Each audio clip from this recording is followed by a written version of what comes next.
আজি আৰ্টছাৰ ৭৭ সংখ্যক প্ৰতিষ্ঠা দিৱস আৰু আৰ্টছাৰ প্ৰতিষ্ঠা দিৱসত আমাৰ নতুন পুৰণি সকলোৱে এই প্ৰতিষ্ঠা দিৱসৰ দিনা আচলতে অংশগ্ৰহণ কৰে। যিকোনো ৰাজনৈতিক প্ৰেক্ষাপটত নাথাকক কিয় প্ৰাক্তন আৰ্টছাৰ হিচাপে তেওঁলোকে এই মঞ্চত সদায় উপস্থিত থাকে। আজি সকলো আহিছে, কংগ্ৰেছ বিজেপি এজিপি বুলি কোনো কথা নাই। প্ৰাক্তন হিচাপে তেওঁলোকে এটা সময়ত যেহেতু সংগঠনটোক নেতৃত্ব প্ৰদান কৰিছিলে তেওঁলোকে আজি ইয়াত উপস্থিত আছে। তেওঁলোকে আমাক আজি তাৰিখত বিভিন্ন কথাত তেওঁলোকে আমাক পৰামৰ্শ প্ৰদান কৰিছে। বিভিন্ন ক্ষেত্ৰত তেওঁলোকে আমাক এই গোটেই সংগঠনটোক আগবঢ়াই নিয়াৰ ক্ষেত্ৰত আমাৰ দায়িত্ববোধ তেওঁলোকে এইবিলাক গোটেই কথা নিশ্চিতভাৱে আজি আমাক জনাব। আৰু আমাৰ কথা হৈছে যে জনগোষ্ঠীটোৰ ৭৭ বছৰ মানে ৭৭টা বছৰ আমি জনগোষ্ঠীৰ সমস্যাবিলাকক লৈ কাম কৰিলোঁ। এই সমস্যাবিলাকক লৈ কাম কৰাৰ পিছত আজি তাৰিখত জনগোষ্ঠীৰ কি পৰ্যায়ত আছে এই কথাবিলাক নিশ্চিতভাৱে আলোচনা হ'ব লাগিব। জনজাতিকৰণৰ কথা, ভূমিপট্টাৰ কথা, চাহ শ্ৰমিকৰ মজুৰিৰ কথা, এই কথাবিলাক খুব মুকলিভাৱে আলোচনাৰ এটা মঞ্চ হিচাপে আমি চাহ জনগোষ্ঠী সমাজখনক লৈ এই যি প্ৰতিষ্ঠা দিৱস এই প্ৰতিষ্ঠা দিৱসক আমি এই কথাবিলাক আজি খুব শক্তিশালীভাৱে উপস্থাপন হ'ব। শাসক বিৰোধী সকলোৰে সন্মুখত নিশ্চিতভাৱে জনগোষ্ঠীৰ সমস্যাবিলাক উপস্থাপন কৰাৰ এটা পৰিৱেশ আজি চাহ জনজাতি ছাত্ৰ সন্থাই পাইছে। গতিকে আমি আশা কৰিম নিশ্চিতভাৱে ভৱিষ্যত দিনত চাহ জনজাতি ছাত্ৰ সন্থাৰ যি মূল লক্ষ্য উদ্দেশ্য, আমি আজিৰ দিনটোত চাইমন সিংহৰ সন্তোষ কুমাৰ তপনক বঁটা প্ৰদান কৰোঁ।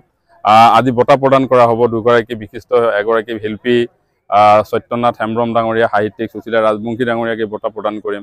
চাহ জনজাতি ছাত্ৰ সন্থাৰ ইতিবৃত্ত এখন কিতাপ আজি 1947 পৰা 2024লৈকে এই দীঘলীয়া পৰিক্ৰমাটোক কিতাপ আকাৰে দীনেশ্বৰ তাছা দেৱে লিখি গৈছিলে, বিশিষ্ট সাহিত্যিক। তেখেতৰ এটা পৰিৱৰ্তিত, সেই কিতাপখনৰ এটা পৰিৱৰ্তিত ৰূপ আজি আমি উন্মোচন কৰিম। স্মৃতিগ্ৰন্থ উন্মোচন হ'ব। নিশালৈ সাংস্কৃতিক সন্ধিয়া এটা খুব সুন্দৰভাৱে মই ভাবোঁ এই ৭৭ সংখ্যক প্ৰতিষ্ঠা দিৱসৰ দিনটো আজি আমি পাৰ কৰিব পাৰিম। মই অতি আনন্দিত যে ৭৭ সংখ্যক কেন্দ্ৰীয় প্ৰতিষ্ঠা দিৱস চাহ জনজাতি ছাত্ৰ সন্থাৰ হৈছে। এই ছাত্ৰ সন্থাৰ 1966 চনত ৬০ দশকত মই দুটা কাৰ্যকালৰ কাৰণে সাধাৰণ সম্পাদক আছিলোঁ। আৰু চাহ জনজাতি ছাত্ৰ সন্থা আমাৰ এই বৃহৎ আদিবাসী চাহ জনগোষ্ঠীৰ উন্নয়নৰ ক্ষেত্ৰত যথেষ্ট গুৰুত্বপূৰ্ণ ভূমিকা আছে। শিক্ষাৰ ক্ষেত্ৰত, সামাজিকৰ ক্ষেত্ৰত, আৰু সবতকৈ ডাঙৰ কথা যে বৃহৎ অসমীয়া জাতি গঠনৰ প্ৰক্ৰিয়াত আমাৰ চাহ জনজাতি ছাত্ৰ সন্থাৰ এটা সক্ৰিয় গঠনমূলক ভূমিকা আছে।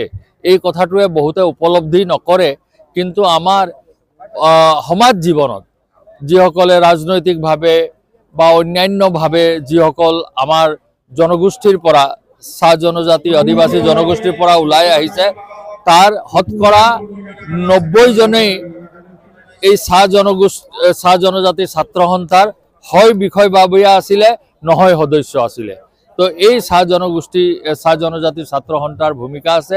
আৰু মই এই ৭৭তম প্ৰতিষ্ঠা দিৱসত অংশগ্ৰহণ কৰিবলৈ পাই মই অতি আনন্দিত হৈছোঁ, ৰোমাঞ্চিত হৈছোঁ, নষ্টালজিক হৈছোঁ যে আজিৰ পৰা প্ৰায় ৬০ বছৰৰ আগতে, মানে ৫০-৬০ বছৰৰ আগতে এই অনুষ্ঠানৰ মই সক্ৰিয় সদস্য আছিলোঁ।